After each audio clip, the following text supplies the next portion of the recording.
Hello everybody and welcome back to Yalan app. In this video, I'm going to share with you a step-by-step guide on exactly how to restore your max health in Once Human. So if this is something that you want to be able to do, well then this video is going to be perfect for you. So it is actually very easy to be able to restore your max health. What you're going to do firstly is to just click on B and you need to enter your building mode here and then right click right here as you can see. And now what you're going to do in here is to select furniture.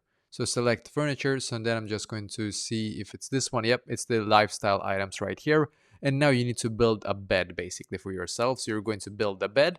And now when you have done so, you're going to come to the bed and then click on F to be able to rest. And of course, you need to do this all in your own camp right here.